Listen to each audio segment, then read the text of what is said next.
everyone, and welcome to Deconstructor of Fun This Week in Games 289, where we read and distill all the weekly game industry news so you don't have to. Here's what we're talking about today. Wrapping up some of the summer show coverage. I'm glad I was able to say that all and not mix up my words. We're going to dig into why Singularity 6 was acquired. You guys have a lot on this, so we're going to dig in there. Some big games have some big anniversaries. And King has found maybe the first example of good use of AI in game dev. So we're going to talk through that. Hi, everyone. I'm Jen Donahoe, Strategic Marketing Consultant at Beta Hat and Jade Inferno. And today we have Philip Black, Game Economist at Game Economist Consulting. Hey, hey. Eric Kress, Principal at Gossamer Consulting Group. Yo, yo. Mishka Katkov, King of Spain, founder of Deconstructor of Fun, Vacation Master. Hola, ¿cómo está? How many Tinto de Veranos have you had?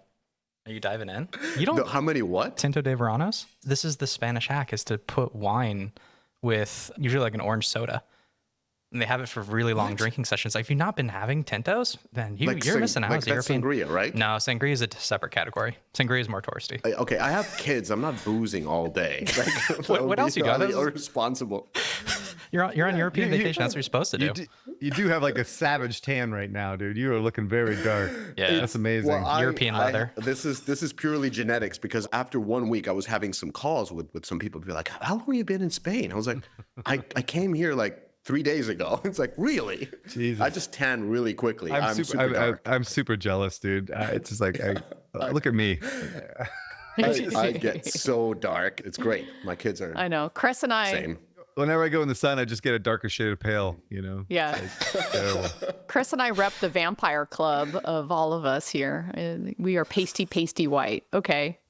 Oh, I wanted to talk a little bit about football since we have a mainly European audience. So in the world of football, and I don't mean the Dallas Cowboys, I mean real football, the Euro is going on and the Copa America, of which I am proud to say we have a great women's team.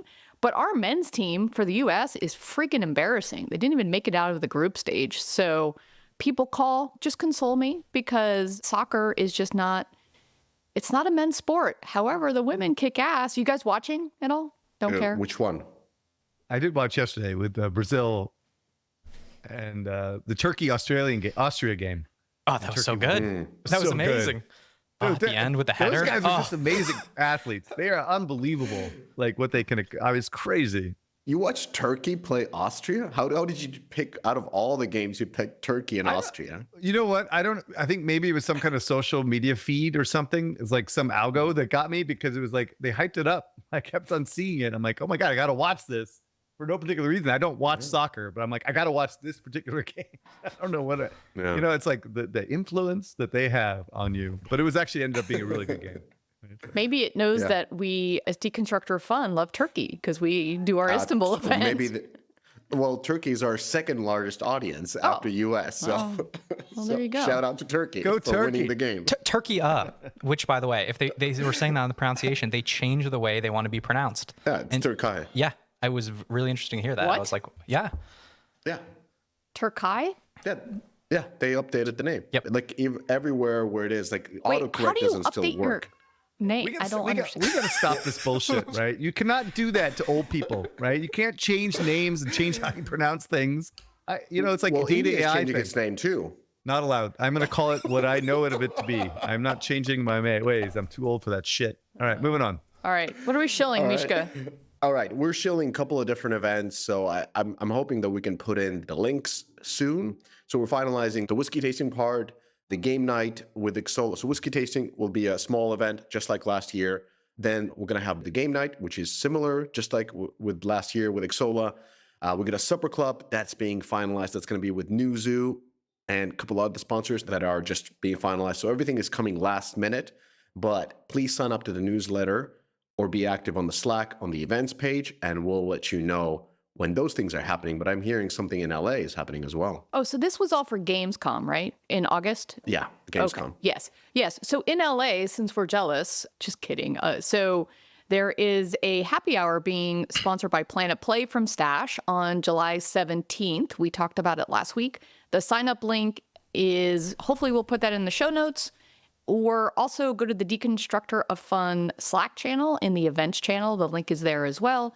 If you aren't on the Deconstructor of Fun Slack, please go to the website and apply to join. We'd love to have you. We have about 3,000 of the leaders of the game industry on that Slack channel. And it also will sign you up for the newsletter that Mishka just mentioned so you can stay involved. We haven't asked this in a while, but we have a lot of really faithful listeners. We'd love to get the podcast and the newsletter in front of more people. So if you don't mind, go tell your coworker about us and have them listen in, and then you guys can argue about what we argue about. It's actually pretty fun too. So spread the word. Corrections. All right, I got to make one addition to this whole kid investment from Lightspeed and A16Z. Oh, KID, Chris, KID. Whatever.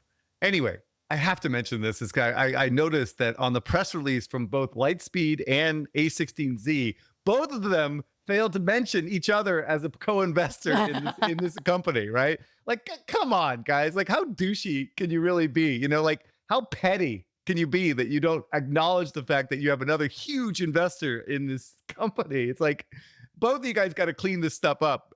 And I'm sure I'll hear from A16Z and from Mr. Moritz at Lightspeed, but seriously, clean it up. Let's go. Let's play nice out there and stop being douchey. Sounds like a fun board already. Yeah, that's right. It's going to be like a battle between these big investors. I listened to the podcast that Mishka did with Moritz, and I forgot CEO founder's name. Really cool guy, cool background. What was his name, Mishka? Kieran Donovan. Yes. And you did pull out of it that both A16Z and Lightspeed were on there. So in the podcast, they mentioned it. I think Moritz was quiet during that point.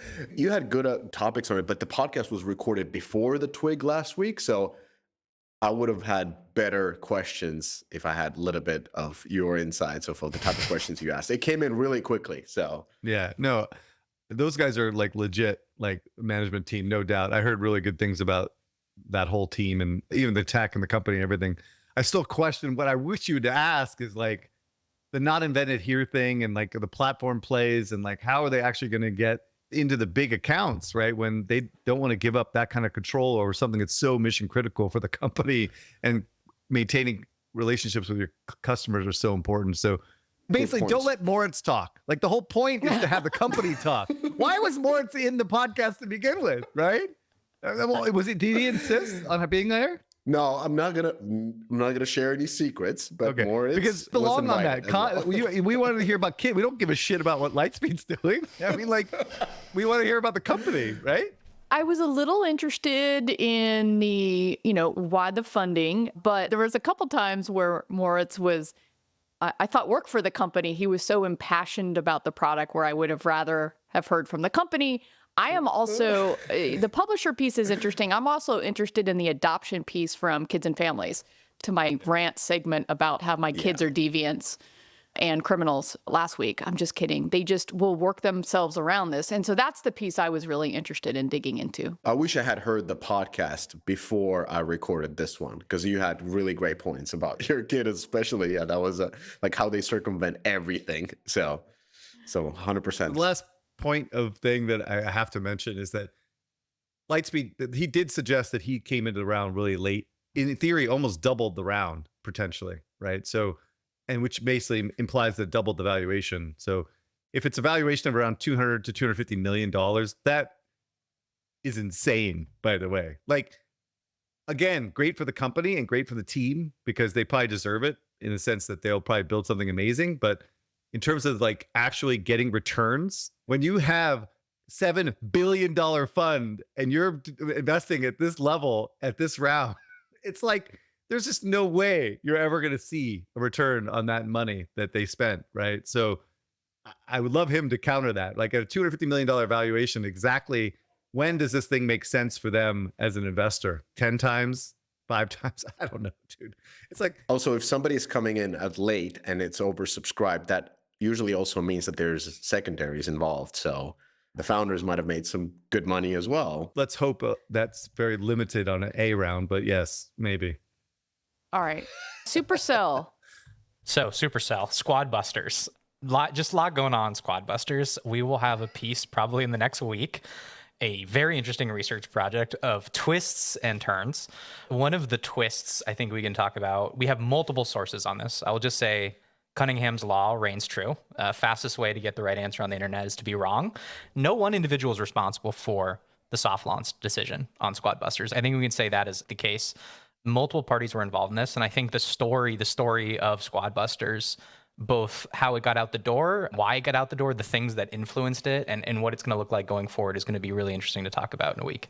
Perhaps external parties also were rather excited about Supercell's new game and talk to Scopely people. You know, Phil and I know this from working at Scopely, which is all you do is just look at your numbers, and your numbers tell you when you launch. Not anybody else, it's your numbers. So I guess it's like that easy. That's really fair. I think what you have to do is you have to put yourselves in the shoes of Supercell. And I think that's what I want to do. I've been living in this company's head for like a month now. You know, they've had a lot of frustration. They really want to move forward. A lot of pieces of information that I think you can be like, oh, I get it. I get why they just wanted to hit the launch button. Doesn't make it the right decision. It clearly wasn't the right decision now. Going over just like the hole that they put themselves in, oof, it is a big hole that they have to climb out of. You know, let's figure out how they got there in the first place. Do you want to do like a whole podcast on it? I think that would be fun. Just to Maybe dedicate. We should do a follow-up. Maybe, I don't know. Yeah, let's do a special. I want to be part of the Eat Crow podcast from Phil. I really do. Please, invite me. Yeah, me too. I love to just pile on this bullshit, dude. Like I can come in, I can look at a little bit of the marketing stuff. You know, there was the article from Yoast in his newsletter that talked about cannibalization of the other games. I think is a great point for us to talk about. He had this graph that showed just how Supercell's overall revenue just tanked when Squadbusters launched because of potential cannibalization. I can get some quotes from some other folks who have been giving their own impressions about how this is going. So yeah, let's do it. Just not next week, since Cress and I are out next week. All right, let's get into quick hits. All right. So the EU, I just praised their football abilities, but the EU government body is spreading out its hand slapping, and it's not just hand slapping Apple, as we talked about last week. It's also hand slapping Meta and Facebook, who is now getting fined as well. Regulators found in their investigation that Meta gives users a binary choice that forces them to either choose a pay monthly subscription fee to get the ad-free version of Facebook and Instagram, or consent to the ad-supported version. Where Meta runs afoul of the rules, it says, is by not letting users opt for a free version that uses less of their personal data, but is otherwise equivalent to the personalized ads-based version, and by not allowing them to exercise their right to freely consent to the combination of their personal data. All the big guys are getting in trouble there. So speaking of Apple, their biggest fan, Epic, just kidding, announced in a post on X that they have submitted to Apple for approval and notarization. I haven't heard this on a submission before. And it hopes to launch their Epic store in the EU in the next couple of months. So keep an eye out for that. Soon to follow with a store of their own is Xbox. Remember they said at some point this month they're launching their quote store? Hold on a minute. Okay. This is a different animal altogether. Like yes. Epic is actual store on the apps on the iPhone. This is just a web store that Sony or Microsoft is putting out there. It's a completely different thing.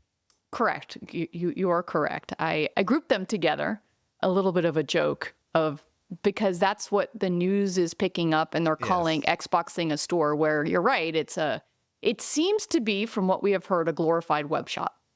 Yeah, but we'll see. So keep an eye out over the next few weeks during the month of July. For now, Xbox has announced a partnership with Amazon to deliver Xbox Cloud gaming through Fire TV devices. Cress. Can we just stop with this shit? Like, no one gives a fuck, okay? No one is doing cloud gaming, okay? Stop. I mean, NVIDIA maybe, but like, no one cares. It's a shitty experience. It's just a feature. Stop it.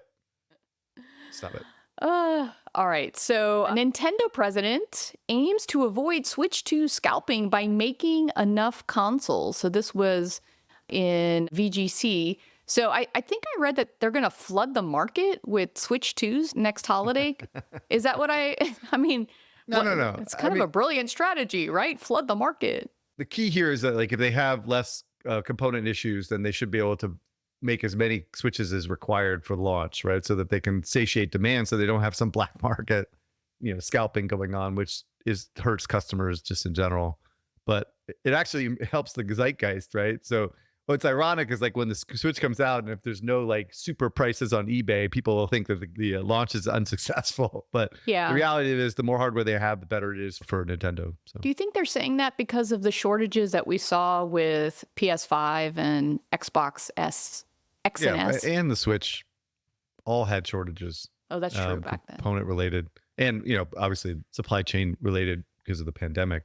Again, they're in good shape, and since it's like a lower end device, like all these chips and the screens and all the major components are probably really off the shelf, and they've had a lot of time to actually get the supply chain in order, right? Because this thing was supposed to come out like 2 years ago. Yeah. So again, that's good news. I think it's also trying to make sure that investors feel comfortable that they can get to their targets for next year. Yeah, I actually thought it was pretty smart on all those fronts. So just a few of the summer game shows that are wrapping up. It was the first year that there was an event called Gamescom Latam. And so this was June 26th to 30th in Brazil. It was actually the first big Latin America show that combined the Gamescom branding. Obviously, we know Gamescom takes place in Germany in August. So they're using that branding along with the big festival, BIG. So the big festival is a consumer show. It's the largest game festival in Latin America. And there are some devs and publishers that went down there, like CD Projekt Red and Skybound. It didn't seem like the bigger guys went, but some smaller devs, and they did some hands-on play of a bunch of games. So it was nice to see that Latin America is having their moment with a bigger show. And then the final publisher to do a kind of their own show was Capcom Next.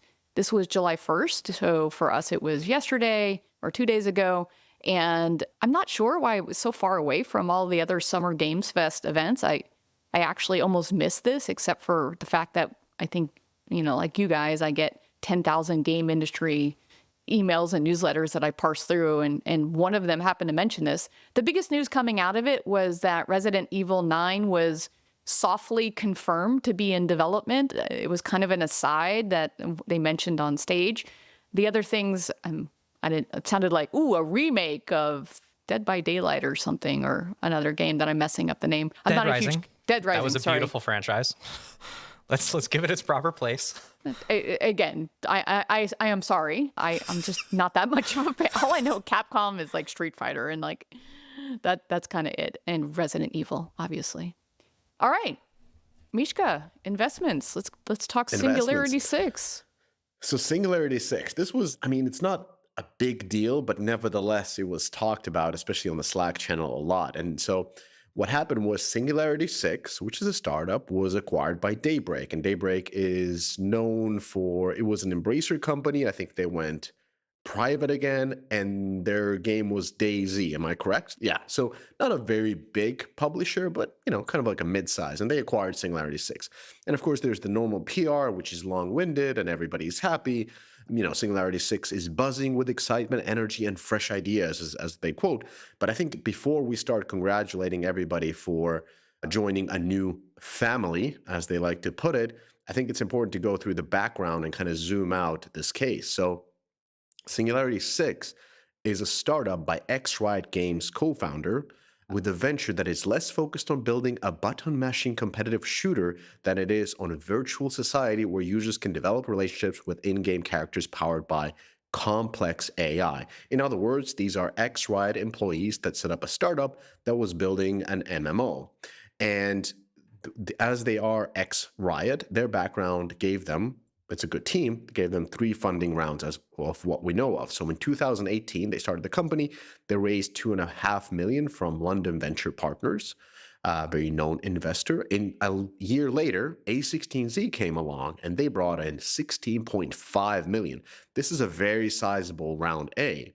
And in 21, when the heat was on, FunPlus, a game publisher, came in and led the investment of a $30 million fund. And so now we're in 2024, and it looks like they technically ran out of money, or were running out of money, because they had already layoffs. We know of that. The acquisition price was not announced. And Palia, which was their game, wasn't really a hit. It's a free-to-play PC game. And according to Steam's data, it had about 12,000 daily players. And it's very hard to run a successful free-to-play business on an MMO with 12,000 players. So the takeaways here is it was an acqui-hire. The team put everything into one game, which was an MMO. They launched, they raised money to scale. They failed to scale. They were losing money. They had to cut staff, and they were saved essentially by Daybreak Games. I think another key takeaway here is that if you build it, they won't come. To have a free-to-play game, you have to have publishing excellence. A good game with poor publishing is same as a dead game. And I think they were kind of in this situation where they did not know how to scale. And honestly, user acquisition on PC games is very, very difficult. Like mobile is really hard nowadays, but PC, almost impossible, if not impossible. So they were kind of in that spot. Then another takeaway when it comes to X Riot, X Blizzard, X Epic, X you name that company, that is clearly a high premium for investors. You have to pay a lot to get these. These founders and these companies also tend to have a very high burn rate. So they're usually based out of California, so they're quite expensive. And they also command high salaries, and they want to keep those high salaries. Even though they would cut their salaries in half after Riot, they're still making a lot of cheddar. So compared to a lot of different other companies from different regions, the burn rate will be high, so they have to raise more. And having the experience of a big scale up like Blizzard or like Riot is not the same experience as working at a small startup. And you might be even ill prepared to that bloody grind of a startup where you have to wear multiple hats and everybody does kind of many things and team sizes are smaller and so forth. And if we consider these companies that have this ex-Blizzard, ex-Riot background, I think the only sort of a success case is Second Dinner till date. And a lot of these companies have raised. And, Marvel Snapped was actually published by ByteDance, so they didn't do their own publishing. They did make the game, but they didn't publish it. They raised $100 million in the last round, so they're valued probably close to $500 million at this point. And Marvel Snap is actually on a pretty sustained decline ever since ByteDance, Newverse, their publishing arm, kind of stopped publishing this game. So one can even argue that they should have rather sold the studio instead of raising $100 million. So my kind of like the way I would like to end is like I expect more of these news coming in 2025. There are plenty of these big X-Corp teams that are making a shooter or a MOBA or an MMO, and they don't have particularly low cost structures than the big corporations, but what they really don't have is an IP and the publishing power. So as their games are done, even if they're good games, it's kind of hard to break through the zeitgeist, especially on PC. And in this case, unfortunately, I think the biggest loser will be FunPlus because they bet almost 30 million for the last round. And with these type of liquidation preferences, like we don't know how much they got paid by Daybreak, but it could be like few millions. And definitely if you were the last investors, you're not going to see a penny of that. So A16Z lost money, but they don't care. They have billions upon billions upon billions. So this is kind of a small thing. And last takeaway from this, I don't think investors will learn anything. I think there will be a next boom cycle. And once again, they will pay high premium for people coming in from Riot and Blizzard and Epic and you name it. So this is just the normal core loop of investments, but very interesting case. And nevertheless, the moral of the story is, I think that the guys who founded Palia learned a lot, shipped a nice game, and they can keep their studio together as they've joined an existing studio. So I think, they've at least learned a lot and are probably even better team than before that. So kudos to Daybreak. What do you think, Chris? Yeah, my quick take, I'm hearing that this was like a $5 million deal with an earnout. So this is an absolute disaster of epic proportions. We have no official numbers, so I'm just speculating here, but that's kind of my understanding. We've been talking about this for a while, like these AAA studios that have been funded during this time frame, it's going to be really, really tough to create a successful AAA game. And this was a dream team, with, I think, a great idea for a game. And the game was actually released and marketed and they got it to market and it's a good game. It's like, it's not a terrible game, but the execution just fell short. And I think the monetization was way, way, way too light. And again, cosmetic economies are really fucking tough, Similar outcomes for Dauntless, Spellbreaks, Splitgate, Ascendant. Like there's a lot of like dead bodies out there, of AAA game developers trying to do free to play. It's tough business, right? Maybe what I would have done differently, from the cheap seats, I probably would have ditched the fantasy theme. I would have probably gone straight for more of a modern theme and compete directly against the Sims. Because certainly the Sims ain't doing shit, right? Like we haven't seen a new Sims game for years now. I can see why they would try to venture out of that theme, but I think it probably made more sense to do that. Obviously, I would have been far more aggressive on monetization of the audience.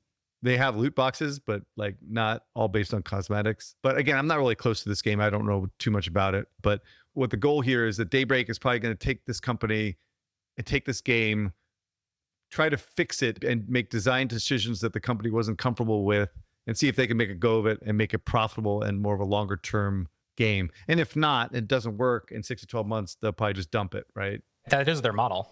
But it's taking MMOs and trying to see what you can do with them. Because you do find MMOs with these like niche audiences that can survive for like a really long time. But like to your point, Eric, this is everything you've been saying.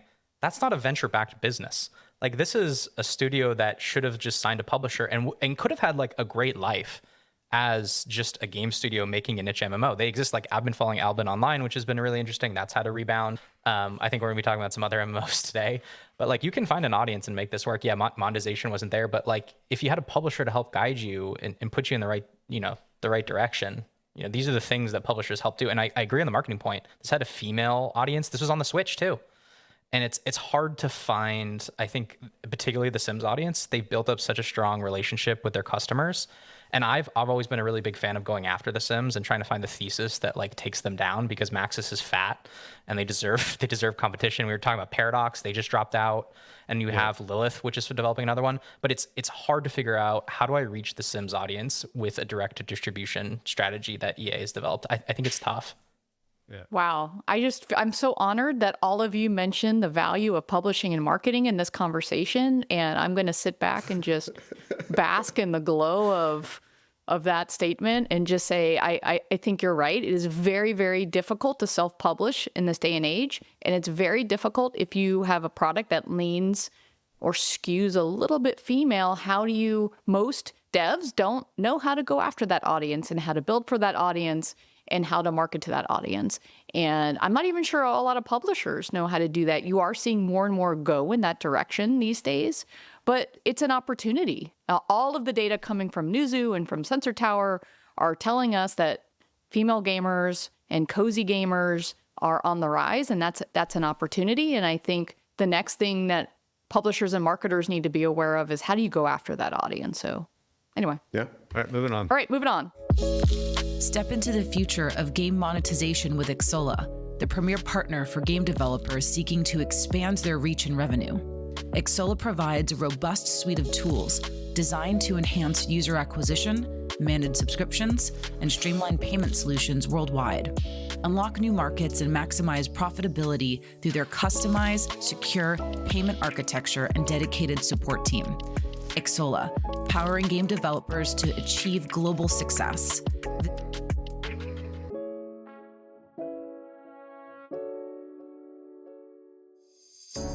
This podcast is brought to you by Heroic Labs. You've heard of Heroic Labs by now, and we keep talking about them because in today's mature market, you need every edge to be successful. Rather than spending those precious company dollars on building game tech, focus on building your game and shipping it. Get it into your players' hands faster and grow your community. Heroic Labs is a battle-tested partner and friend of the podcast. Their tech enables you to be flexible, creative, and scale for success. Heroic Labs has your tech stack covered. Whether you're looking for a world-class back-end server, an amazing game development framework, fantastic live ops tooling, or reliable mass scalability, Heroic Labs has solutions for all of these challenges. It's not just us at Deconstructor of Fun praising Heroic Labs. The company works with some of the world's biggest publishers on the most beloved games. Focus on your game, save a lot of money, and avoid tech risks with Heroic Labs. All right, moving on. US-based mobile games developer Starform has raised $5 million from undisclosed investors. I would assume they're the previous ones. I think Bitcraft led the previous round. The funds will fuel the team's expansion and product development for a new platform, so going cross-platform, after the last 5 million round in 2021. The company has launched its debut title, Metal Storm, in November 23. So this is a company led by Lou Fasulo. He was the CEO of the Z2. People have forgotten, but Z2 was the first studio acquired by King that was doing mid-core game. This was King was pushing out to different genres before King was acquired by Activision. And we actually have a podcast about all of this because Lou was the CEO of that company. If you search Deconstructor of Fun Life post-acquisition, you'll find it. So I love Lou. I think Lou is great, by the way. yeah. So he tells everything of what happens when a corporation swallows an independent studio.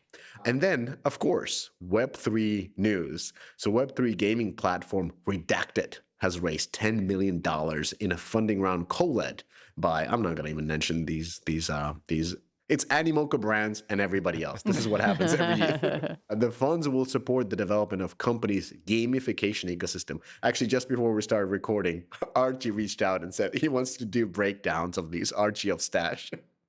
He sent us a message. So hopefully he does, because these are fun news. Archie's on fire these days, dude. He keeps blasting He's me.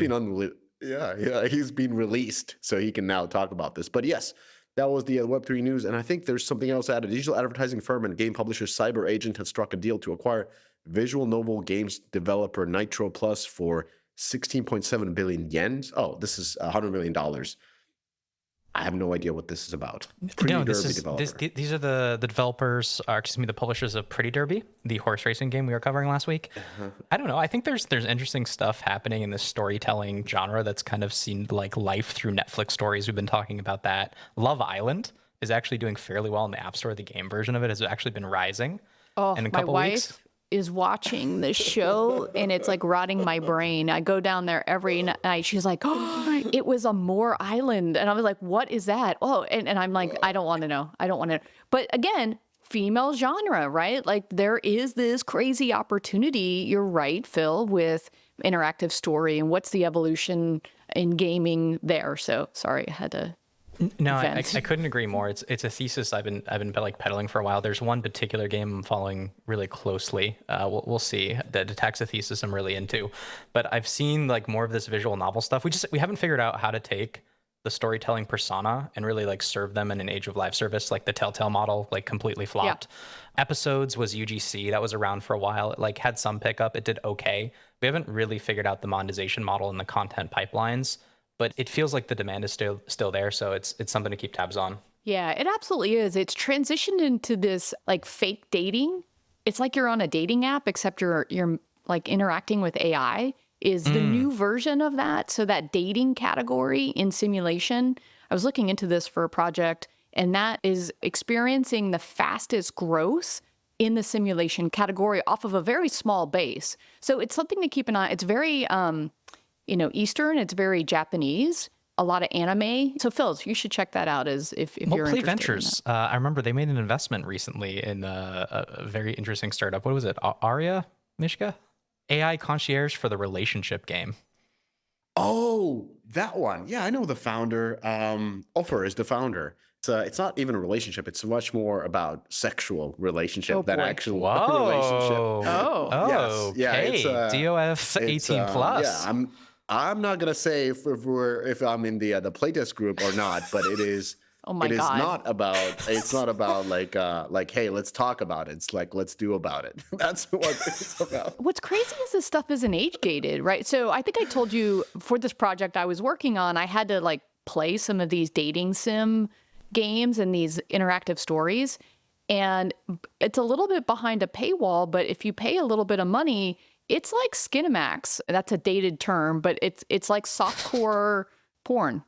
And I was a little bit, I guess as a parent, I was a little bit shocked that this stuff is like not age gated and anyone can go and download this and you pay a little bit of money and next thing you know, it's like adult content, rated R, rated X. So anyway. There's a huge section of Steam which has really taken off since they lowered some of the age gates, which gets very little coverage. I would love to see what a revenue estimate would look like from, let's say, Video Game Insights on a lot of those titles. I know we make fun of Ethan and the skin suits for anime, but But perhaps that's not even the worst of it out there, to your point, Phil. Okay. Yeah, quickly. Layoffs, employment closures. Ubisoft announced layoffs in Toronto studio, 33 people due to redundancies. That Again, sucks. scratching- What's That the sucks. percentage of Ubisoft that is? Yeah, nothing. They got to go deeper. But that's like half of Toronto game development, though, which is really sad. No, really? There's For them? there's nothing out there. There's Oh, okay. I mean, just in general. Yeah, that's I hope Toronto will turn it around, but there's nothing. Developer Perfect World lays off thousands of employees, and these are all in China and Beijing, Shanghai, and Chengdu. And then Be Real hits by layoffs from the Voodoo acquisition. So half the staff basically got canned in the first day from Be Real, which, again, this acquisition is questionable at best. Just saying. That's it. That's all we got.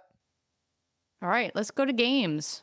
Yeah, this is now all of us, like you, Phil, me. So with games, I had an interesting, I don't know if this is news, but you remember the game Everdale from Supercell? It was in soft launch. People kind of played it. It was like a Cozy like game. a heyday derby. Yeah, well, I don't know. It was like a heyday derby that was turned into a game. It was like a competitive farming game, essentially. So that was in soft launch. They kind of couldn't get it really. And that was actually back when Supercell was doing soft launch. And back then, they actually saw the numbers weren't good enough for global launch and decided to give it away to MetaCore. And MetaCore took the game over in January 2023. And MetaCore is the developer of Merge Mansion. It's also a Helsinki-based studio, and it's pretty much owned by Supercell. So MetaCore hired a game lead from EA Helsinki, a person who was a GM on SimCity Mobile at one point. And now that person has left MetaCore and joined Netflix Games or Next Games, which is a Netflix studio, as a product director. So all we can read from this is that apparently maybe this game is not anymore in development. At least we haven't heard anything about Everdale, so it might not actually ever see a day. So Never ever? never ever, no Everdale. So that was there, but it was an interesting take. And yeah.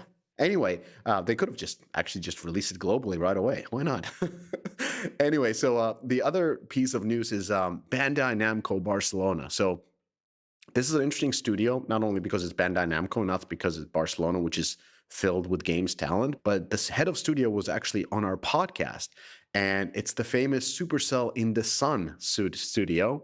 And it has actually released its first title into soft launch. So they do soft launches called Squadbusters, which essentially looks like a hybrid casual RPG shooter with an original IP and 3.3 stars off the bat. So it's going to be a pretty rough climb for them. And I think this is interesting. Of course, like every studio can release a game that it might not be the next big hit. But what's interesting about this studio is not only that they've been on a podcast, but it was established in 2020. So it's been 4 years that they've been working on a game. And this is the first game that is coming out of the studio. And they have been very, very famous about their 4-day work week. And the thesis was that if you work hard for 4 days together on site, and then you recharge with a long weekend in Barcelona, then of course you'll be more creative and more productive. Well, of course I asked around, or not, actually I didn't even ask around. People just ping me like, actually, the days pretty much start at 10 a.m. Sometimes they have 2-hour lunches, which is normal in Spain. And I condone that. I think that is a great thing, 2-hour lunches. And of course, people leave around 6 p.m. because they have kids. And a lot of people who join a studio like this will join because they only have 4-day work week and they're in Barcelona and it's very much work-life balance. And yes, they apparently do play soccer during lunch breaks at least twice a week. So it is a very, very great studio to work with, but it doesn't, seem to be that effective as they maybe originally thought. And I think if you build a studio around, putting the perks first of that 4-day work week, of Barcelona, of a pretty high pay and hiring a lot of people with that focus, you end up having a studio that is just, not maybe that effective as your competitors. And the way I understood, again, like I haven't asked any of this, people just ping me about this. And the way I understood is the studio, when it was established, had a 5-year run, according to the main sources. And that 5-year run is coming to the end in 2025. And given the success, it's kind of hard to imagine that the Japanese will be continuing a 4-day work week, Supercell in the Sun, if they release one hybrid casual game every 4 years with, not maybe the strongest start. I'm going to keep my mouth shut on this one so I don't like piss off their entire European listener base. But come on, 4-day work week. What are you talking about? I don't mind. It was an interesting podcast. That was my take, and I think the hypothesis was there. But if you work only 4 days, that means you have to work 10 hours a day and be really, effective. So, too bad. It was a beautiful dream. All right. I dropped in a few bullet points, a few anniversaries. Garena Free Fire celebrates its 7th anniversary with $4 billion in lifetime revenue.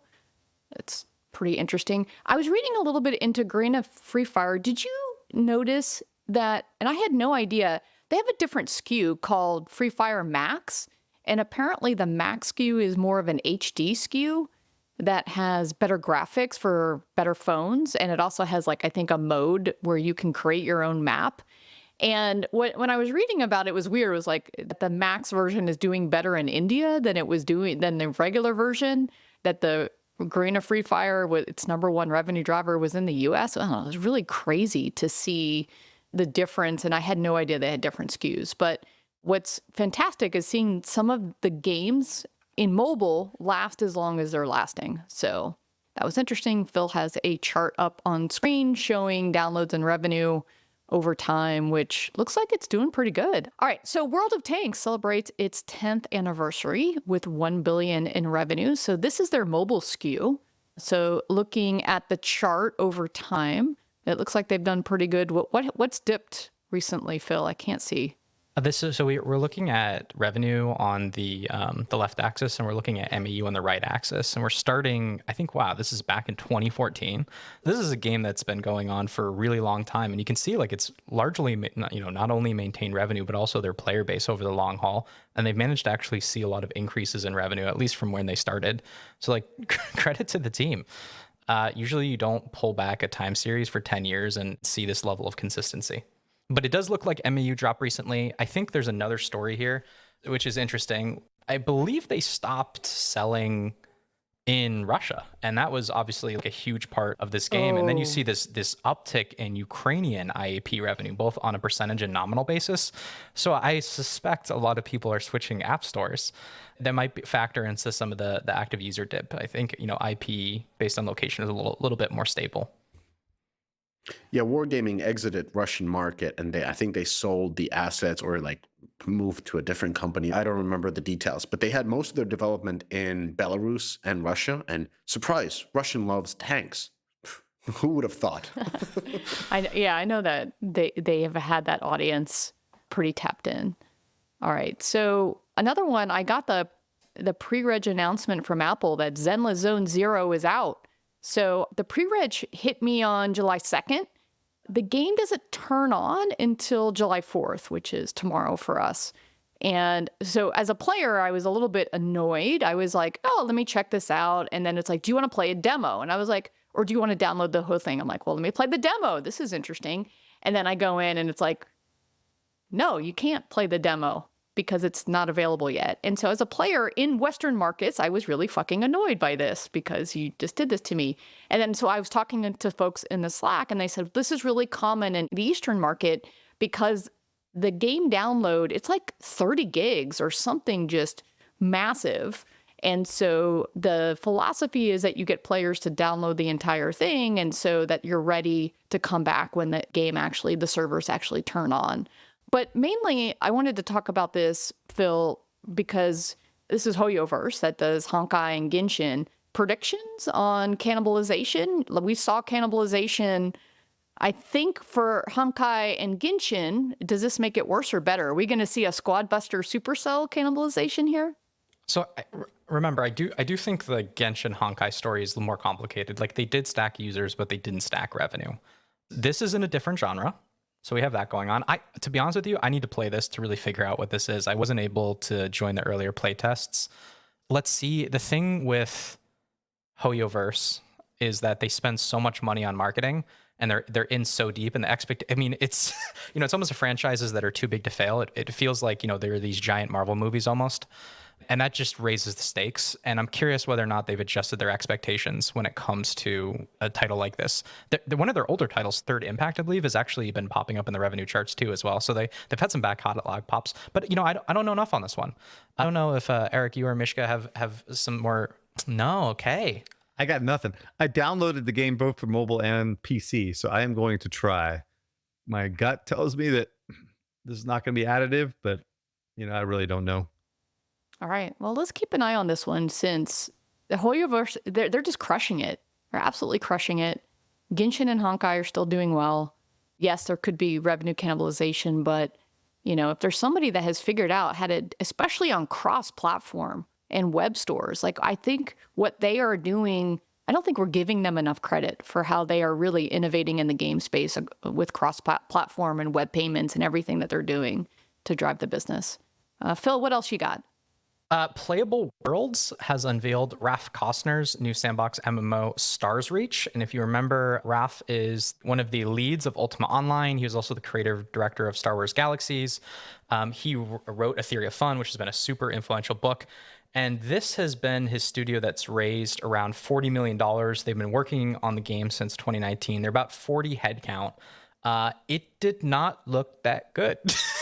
Which was kind of surprising. The art looked pretty outdated. The color palette wasn't that great. I wasn't a fan of the art style. He's going for a sandbox MMO, which is kind of his bread and butter. And he has this very particular quote. "We know the temperature and the humidity for every cubic meter of the game. We know what materials are present in every cubic meter. We support states of matter, so everything can melt, everything can evaporate into gas. We support chemical reactions between things." So they're clearly going for a huge sandbox here that will hopefully generate a lot of content, right? Like that's one of the theories I think of sandbox games, is that you can have these kind of unexpected content generations when you have all these interaction effects, all these things that can happen. You're constantly having player discovery. So that might be one way to win if you only have 43 people. Best of luck to them. Let's see how it goes. We're talking about MMOs later in the episode, but I know this is a lot of money. This is another VC-backed studio. It's a lot of money. You have to have big outcomes. I'm not quite sure how you have a big outcome here. Some market updates. The first one is actually at a platform level. Let's just check back in on the peak number of Steam users, and this is courtesy of Video Game Insights. This has been up and to the right for a while, and we've been covering a lot of these Steam breakout hits. We've been covering these indie games which seem to come out of nowhere and sell, 1 million, 2 million copies, and there's another one we're covering today. If you're looking for an explanation, it's that Steam has just continued to grow and grow and grow, and that hasn't seemed to have slowed down. I mean, there's a little bit of slowdown that we see that's seasonality based, but let's see when it comes wintertime whether or not they're able to set new CCU records, which they've been doing basically every single year for the last, I think, decade. The majority of this growth is all from China, right? Yeah, I was just going to say, and Nico Partners. Nico just released a press release today, actually. I was reading through it, and it said in China, 80% of PC gamers play on Steam through VPN, and that the PC market and their revenue is growing dramatically from China. So it would be interesting to see that, right? And there's also different price points. So every China user is not as valuable as every US user, like by a long shot, right? So they have their own regional pricing in China. And in technical terms, this shit is illegal in China. Yeah. I think I've said this on the podcast before. They could fucking shut this thing down at any moment, right? And so imagine if they went from like 50% of that traffic was like just dropped in a day, So again, this is why the stat is misleading. Great. They are doing well in China and they're selling US games in China and it's good for the publishers. There's no doubt, but it's not the same as having 10 million US users, right, on the platform. Yeah, just the stats from Nico from this press release. PC gaming is seeing the largest increase in individual spending this year, with 62% of PC game spenders saying they spent more this year than they did last year. 19% claim they spent at least 30% more than they did the year before. Steam maintained its #1 PC game distribution platform in China, with gamers primarily accessing its international version without a VPN. Nearly 80% of PC gamers that play premium games use Steam. Then they said this, so can you help me with this? The mini game segment has emerged as a major growth area within mobile gaming. And apparently 650 million gamers playing them. According to Nico Partner Survey, 2/3 of mobile gamers are playing mini games daily or several times a week. I didn't know what that was. Sorry, is that the games that's on YouTube? WeChat or There's that too. There's YouTube playables. HTML? It could be a lot of things. Yeah. Yeah, I didn't anyway. So sorry to derail on that point, but just supporting your Steam growth. I think a lot of it's the Chinese market. The first Descendant has launched. This is a third-person looter shooter from Nexon, which is getting some mixed reviews on Steam, I think due to its Eastern monetization style. This just launched on July 3rd, so let's check back in and see where this one lands. I was thinking about it, and I know, Eric, you are a big fan of The Division, which surprises and delights me every time I think about the fact you love a Ubisoft franchise. But I haven't seen a lot of Eastern looter shooters, and I guess it would be the market's just sucked into other RPG MMOs, but I was kind of surprised at that. Yeah, me too. This game was not on my radar, even though I'm bullish on Nexon because of Dungeon Fighter. I didn't even know they were coming out with this game. But this is the type of game that I would actually recommend to make, right? Looter shooter, like different theme. I actually just downloaded it today, so I'm going to play it. And it's free to play too, so kind of a bigger bet. I don't know exactly the history of this game, whether it's a third party or it's actually internally developed, but it is being published by Nexon. There's another indie hit that has risen up the Steam charts. This one got to number 8. It is called Chained Together, and this is one of the more bizarre games to be successful on Steam. So the goal of the game is to escape from the pits of hell, and it's you and a bunch of other friends are chained together. So it has a very interesting, I would say, kind of user experience. But hey, look at another game that's kind of come out of nowhere with kind of low production values, I'm sure by a very small team that is going to make millions of dollars. Congrats to them. So it's like this podcast. I'm just kidding. I'm joking. I'm joking. One more update on AFK Journey. This is one we were covering at the beginning of the year. It has stabilized in terms of daily active users, but revenue has been on the decline quite troublingly, which is not a good sign. This happens a lot in squad RPGs or gacha games, that you can have these spikes which are character driven and there can be a lot of inflation early on, or there isn't enough content. But this isn't what you want to see, both in the fact that it's starting to stabilize, I would argue, at a pretty low constant, and also revenue going down is not a good shape to have.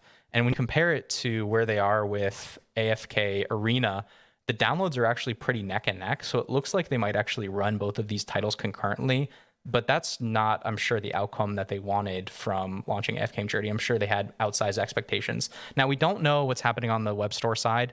It's hard for me to believe that these trends are not parallelized. It'd be hard for me to imagine that a lot of the decline in revenue is explained by people just converting to the web store. That would be bizarre to me. But we do know that PC and web store on mobile do drive a significant share of this game's revenue.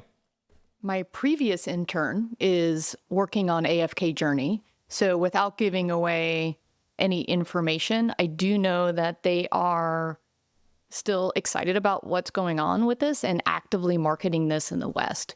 They still really believe in this, the potential of this game. So that was interesting to hear from him. This podcast is brought to you by Data AI. Now, you're asking, didn't they get acquired by Sensor Tower? They did, and that's awesome. Here's why. Whether you loved using Data.ai or Sensor Tower, the combined company will offer customers even stronger and more detailed insights on the full digital customer journey. Exciting times lie ahead as Sensor Tower and Data AI join forces. Go to Data.ai or SensorTower.com and get on board with undeniably the best data partner in the business. Now, back to the episode. This podcast is brought to you by AppsFlyer. In today's digital world, understanding your app's journey from discovery to download is more than just insightful, it's essential. Enter AppsFlyer, the leader in mobile attribution and marketing analytics that allows you to measure the full potential of your marketing efforts, making every ad dollar work smarter. With AppsFlyer, that's your new reality. Dive deep into data-driven insights that reveal exactly where your users come from and how they'll interact with your app.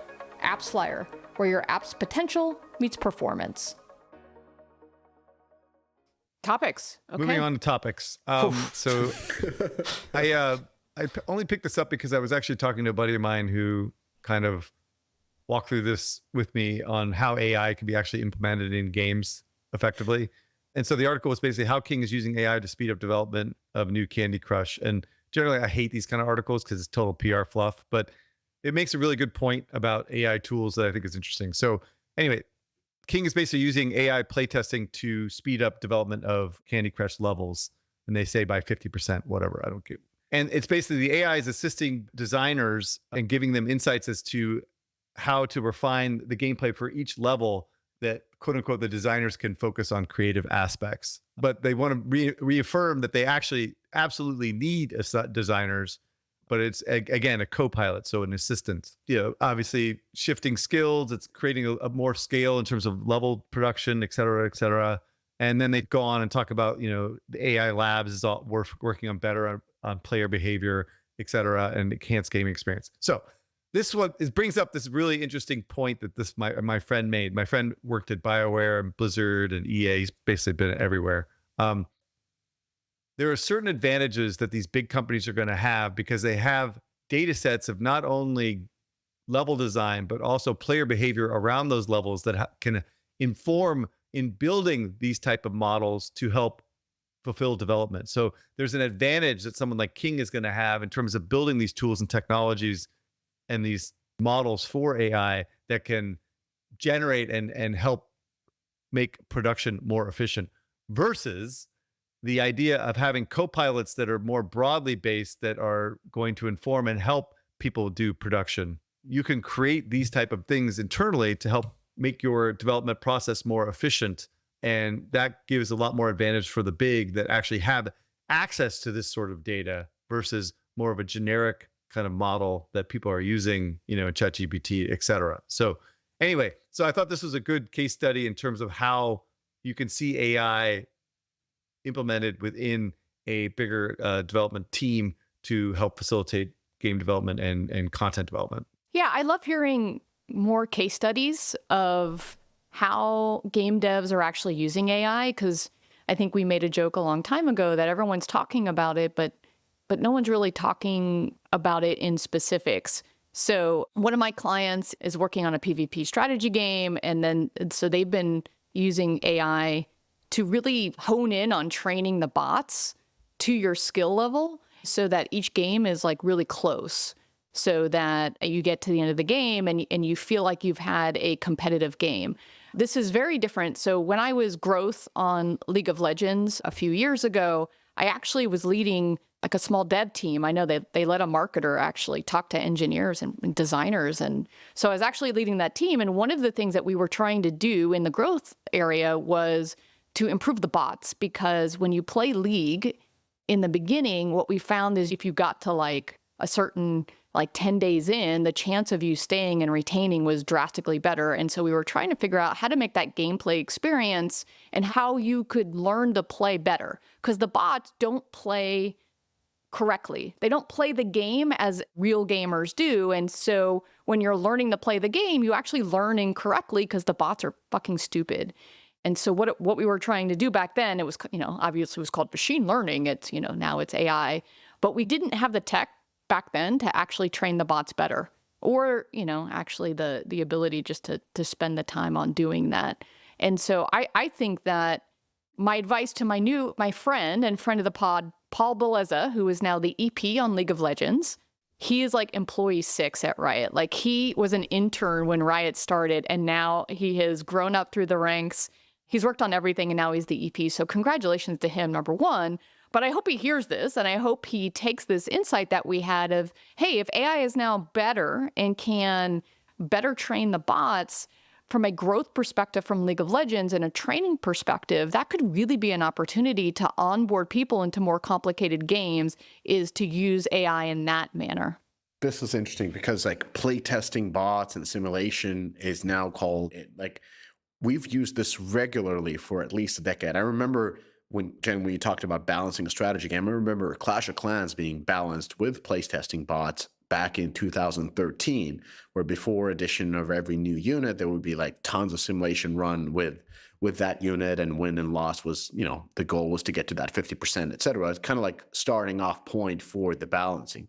And in 2018, I remember at Rovio, where the puzzle division was really bringing forward of how they're using machine learning to balance these puzzle levels for them to become so great and better than the competitors, et cetera, et cetera. So this kind of feels like a rehashed things, to be honest, but now with a new title, which is an AI. And I understand the point of efficiency, because that's at the end of everything.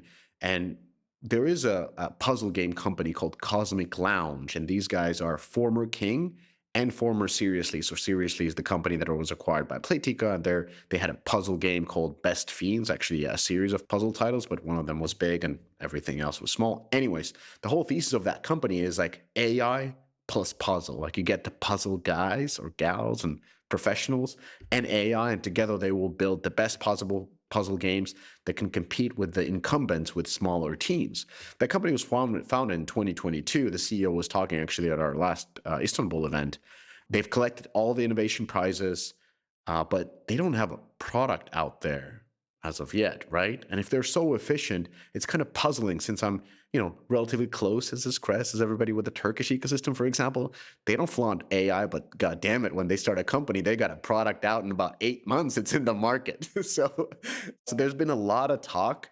And I think in this piece, I was reading it more from like the PR perspective, because it is a tough PR, tough communication to do around this, because most companies simply don't talk about AI. There's 3 reasons. There's internal turmoil. Every time you mention AI, there's arguably people will be like, oh my God, the executives are bringing AI. Now everybody's going to lose their jobs, et cetera. So that's a legit reason. The second one is that there's really no tangible results from AI. Maybe here and there, but nobody can really say we used AI and now we're, this much better. These guys are saying 50%, but maybe. And if there is a tangible advantage, a smart company wouldn't talk about it. They'll be just doing it and not exposing their strengths, maybe.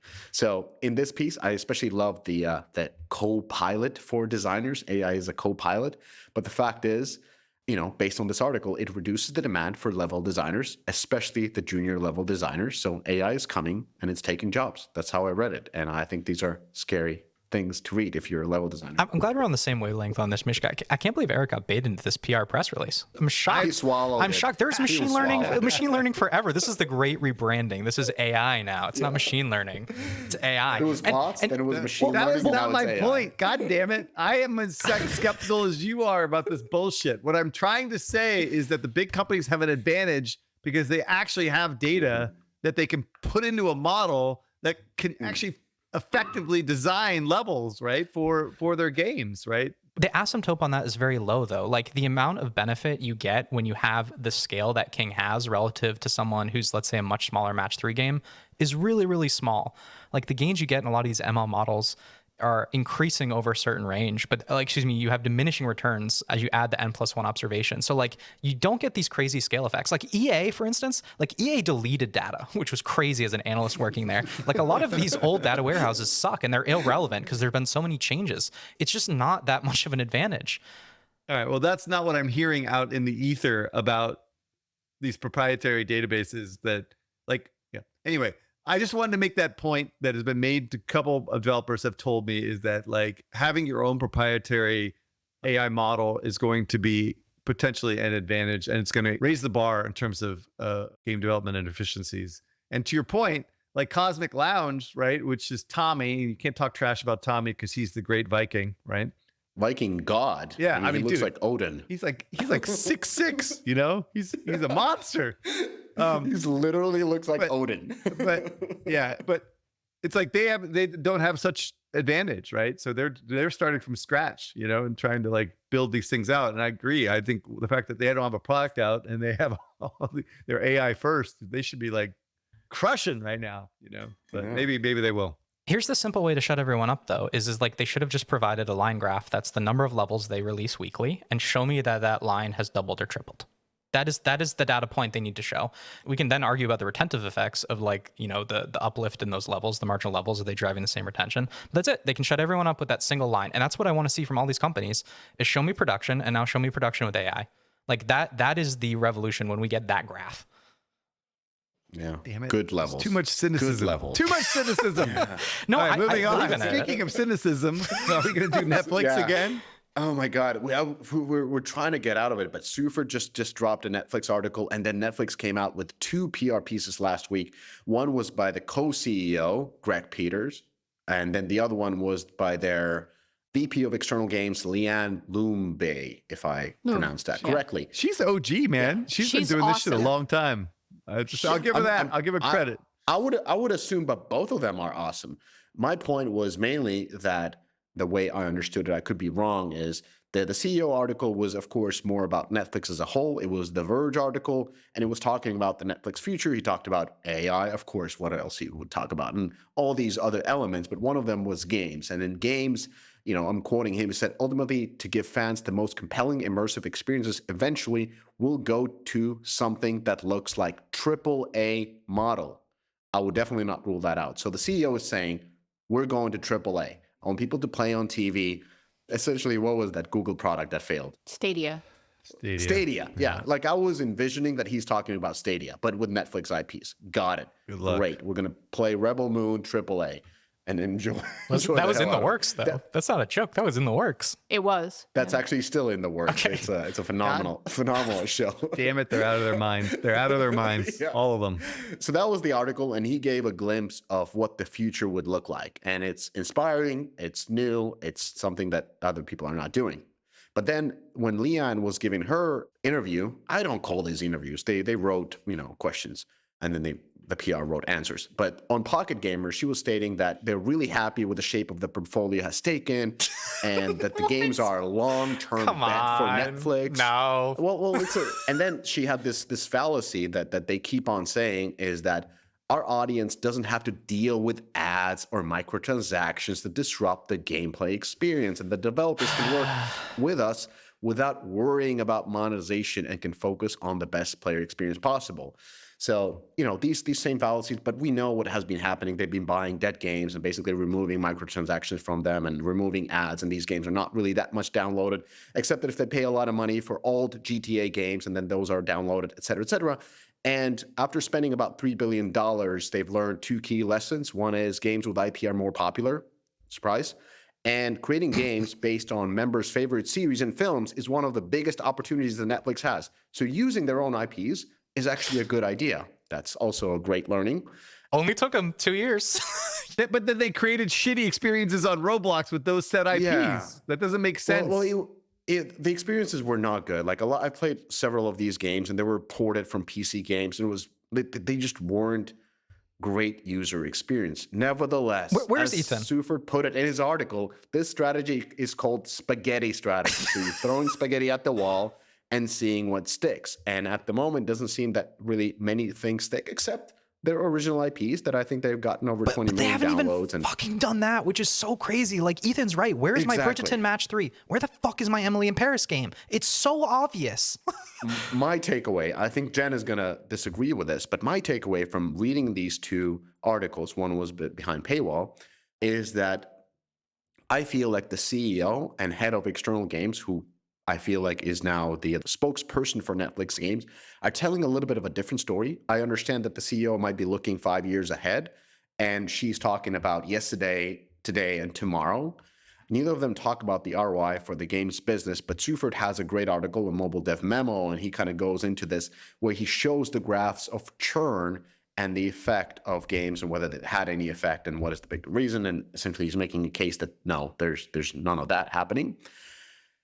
But to end this, my own segment is I know that Netflix Games Comms has been looking to get in touch with us and correct some of the facts, not some of the facts, but some of the statements we've made. And we welcome. We do corrections at the beginning of every show. Yeah, please. Bring it on. We would love to have them on a podcast. We just operate with the information we're given. I'll tell them specifically, if you guys don't say anything, people are going to speculate, right? So now you're finally coming out and actually doing PR and trying to tell the story. Without a story, it's going to be rumors and speculation, fundamentally. I guess I didn't understand why you said they were saying different things, because, there is AAA games in development. Because she's only over half the business, so Netflix is organized with an internal team and an external team, and she heads up the external team. So she works with people who are external, basically doing licensing agreements, kind of exactly like what Apple Arcade is. And so I don't think she is over the AAA business. And so in her view, what she is doing for what her purview is, it is more of the, hey, we've noticed IP is important. We've noticed, we want to do those things. And I think that makes sense. And I think, the CEO is talking about long-term vision that includes AAA, that includes what Leanne is doing. And so I didn't think they were necessarily saying different things. I think she was speaking to a little bit more to her view. And I think we're looking for a strategy, and neither one of them is really giving that to us yet. And I think they don't know what their strategy is, because you're right. I think their strategy has been to throw spaghetti at the wall and see what sticks. And I think they are starting to find some of these things. Now, I think we think that the no monetization, no ads model isn't actually helping. I think we're probably right on that, because to Phil's point, sometimes as a player, you need to have some skin in the game to want to stay with these games. I do think that the challenge is, just like with Amazon, which we might not get to today, but we might talk about next week, is just because an IP is on Netflix doesn't mean that that team has the rights. So with Bridgerton, with Emily in Paris, maybe not that one, they might not have the rights to do some of these IPs, or the IP holder might be, a challenging IP holder. We all know Harry Potter, right? We all know that J.K. Rowling is a fucking pain in the ass to work with. And so I am just speculating that they might not have rights. They might have difficult IP holders. They might not have prioritized it because it's a female audience, and they have not thought that that was open-minded as much. I agree with you. The first thing when I've pitched them is like, Bridgerton, give me Bridgerton. Holy shit. Like, what? I'll make any genre you want with that IP. Anyway, that's just my quick take. Yeah.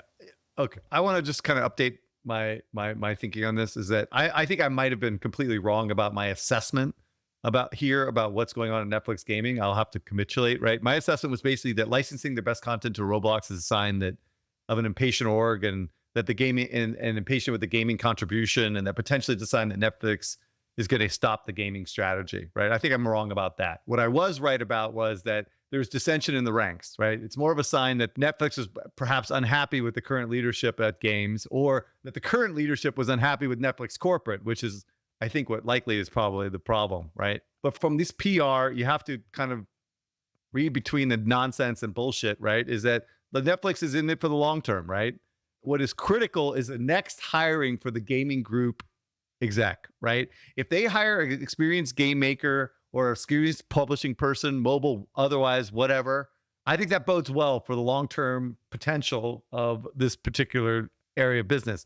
If they hire a mother effing tech bro, with no gaming series whatsoever, and I go on LinkedIn and we have like 3 mutual connections, this is fucking over. This is fucking over. This is going to be a fucking goddamn money pit in which they are going to throw billions at this bullshit and ultimately fail fucking miserably, right? No more tech bros. No more tech bros. We don't need these guys, okay, doing this shit. If it's a McKinsey guy that has been doing nothing but bullshit for fucking 20 years, it's fucking over, all right? So this is my warning to Netflix, and you can correct that, okay? Don't do that. Do not do that, please. I'm begging you. All right, that's it. What if it's Bernard Kim? Like we always suggest, whenever there's somebody, we just just bring on Bernard Kim. No, Bernard makes sense. Dude, the guy, right? The guy's the face man, right? He'd be good. He's far better than being at Match. What the fuck is he doing at Match? It's crazy, right? Yeah, Bernard Kim is perfect for this role, dude. Well, there you have it. We've solved it. We solved it. All problems Netflix. But let's bring the PR people on. Let's do that. Let's just finish Amazon, since these two kind of go together. Well, I mean, you know that meme of the guy getting hanged? The other guy looks at it and says, "First time, bro." This is right now Amazon Games, Netflix Studios. Like, they've had it for a long time. And this actually speaks to Eric's point. They've had a change in leadership. So there was a piece out, I think it was this week, with Amazon Games' chief, Christoph, right, Jen? You got it. All right. So let me do a quick recap. This is from Game Developer and also Variety. So there are kind of two sources. Netflix recently discussed its long-term game plans, and Amazon has now followed suit with an interview with Variety. So Amazon Games VP Christoph Hartmann spoke with the outlet about the retail giant's goals for the medium, which effectively boiled down to being a reverse of Netflix. Where their streamer is taking its steps into games with mobile titles, Amazon is diving first into PC and console. Another part of Amazon game strategy, keeping things in-house rather than buying third-party developers like Netflix has done. Hartmann revealed that the publisher is expanding heavily with its internal studios in Montreal, Bucharest, and other locations. They finally have some games coming. In September, they release its free-to-play MMORPG Throne and Liberty, and the October launch of the action RPG New World, both of which will be available on PC, PlayStation 5, and Xbox Series X and S. So New World coming to console. It was pretty big. The other thing that was pretty funny, there was a quote on mobile. This is from Christoph.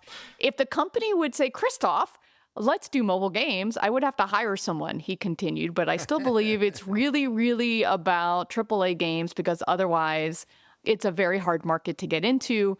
And then transmedia, since we love transmedia, and I just brought up the IP comment for Netflix.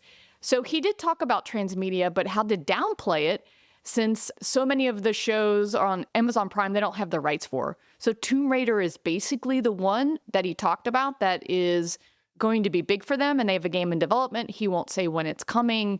He also talked about Fallout because the interviewer didn't know this. They were like, well, what about Fallout? What are you doing? He's like, well, actually, that's all Microsoft and Bethesda, but it's doing great for us because it's on Luna, and our Luna numbers are kicking ass. And I thought to myself, what the hell is Luna? So Phil, take it from here. So I am a former Amazon Games studio employee. I have nothing but great things to say about them. I think they're doing everything in their power to make a success. And as like you mentioned, like they have so many things that are in the fire right now.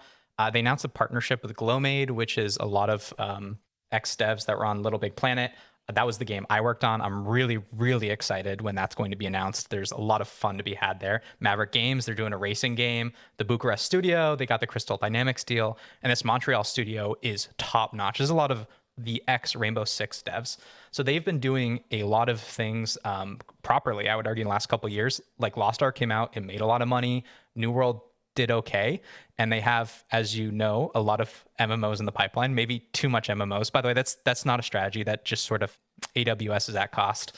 So there's these big savings you're going to have by running all these MMO servers. But I think the thing that Amazon has done right that you're starting to see in the Netflix story is that the games org has become more and more of an annex inside of the Amazon organization. They've gotten a progressively longer leash. They did get rid of one of the former executives that was running the division that was not in a games background, and Christoph is really the guy who runs the organization. Of course, Christoph used to run 2K, and the thing that happens when you hire a senior game executive, and I think a lot of people struggle to understand the value of executives sometimes, is that they bring their immigration networks with them. So the first thing they're going to do is like, okay, I want to have my people in place. It's a new administration. I want to have my people in place, and so you get this. I'm going to offer you more money, so you get this chain migration that keeps happening, and you can kind of create these little talent pools. And I think that is the thing that Amazon Games has done the best, is establishing these talent pools of experienced devs. And that's honestly why I have a lot of faith in them, besides the fact that like they have gotten things out there that I think they had a lot of crimes that they committed at some point that have started to clear off the balance sheet. A lot of engine crimes that seem to have gone away. So I've got a lot of faith in them. They did have a mobile game, by the way, at some point. It was in development when I was there, but I don't think it's no longer in development from the sounds of it. I don't know if this is a model of how to do it in tech, but like you can't get them in the L category yet. They've got a lot more to come out and a lot more to kind of hit their stride. All right, Phil. They've been doing this for fucking 15 years, dude. They've had one success, right? Which was the third-party game. And they have 6 MMOs in development, right? That's not a strategy. Dude, the MMO market is tiny, dude. I mean, I'm actually really excited for Throne of Liberty and the Lord of the Rings MMO. So I'm their audience, right? I'm going to play these games, but I don't think they really contemplated a real strategy here from a game. I guess, yeah. The Tomb Raider is not, is the only thing that's not an MMO, right? So I don't know, dude. They're not making, in your words, tchotchke games. That's true. They are making very high quality, high production. They're trying to value do games. something that matters. And I think the tough part about being at these organizations is that, the tech side of the organization makes so much money, and Netflix, the subscriptions make so much money. Like, your mission is to like be visible, on the P&L, even sometimes in the minus column, can you make an impact? Can you turn heads? They've been, given a long leash to try to pull that off, but you're looking for big impact. You want to matter. Yeah, I wanted to ask, like, who's gonna win, Netflix or Amazon in the games? Like, if Amazon, you have baby. to, Let's cook. have to guess. Let's cook. Amazon. In my What's in winning? my Who do you world, take? yeah, Amazon for sure, because they're going to make the games I want to play. But Netflix, we'll see. We'll see. Well, it's like comparing apples and oranges, right? Because Amazon is out there making games that are designed to make money, and Netflix, what they said basically is, these games are here Burning. for engagement and to reduce churn. And so it's almost impossible. And plus it's like mobile games that are going to attract, a broader audience from Netflix, maybe a couple AAA games, but Amazon is just a game publisher. And some of them will leverage Amazon IP and some of them won't. So I don't know. I don't even think you can compare them. I think you have to compare Amazon to like a regular game publisher. Yeah, maybe the question would be who's still here 5 years from now. Oh, I would've think I been- think the better comparison is Netflix and Apple Arcade, and what's going. I mean, You want to be looking up, not down. I didn't say it was a good business comparison. I just said, like, who is more apples to apples? Like, using your platform to authenticate in with a subscription. Those two are more equal in business model and plan, and I think everyone knows that we follow both of those and don't think it's the future, just like how we talk about Xbox Game Pass. That subscription, while it could be interesting for gamers and players as a value, as a business model, is a little bit of a doomed business model. So maybe Amazon's going to win if you look at it like that. Okay.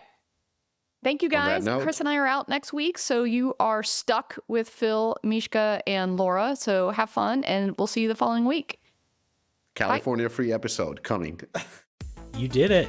You made it to the end of the episode. As a fan of the show, it would help us out if you subscribe and leave us a review on the podcast service of your choice. More importantly, are you a member of the Deconstructor of Fun Slack group? If you have 5 years or more of games industry experience, go to deconstructoroffun.com/Slack and apply to join. Join the games industry's best professional community filled with peers always willing to lend a hand. Or subscribe to our newsletter to get all the latest insights from the Deconstructor of Fun content creators. Thanks for listening.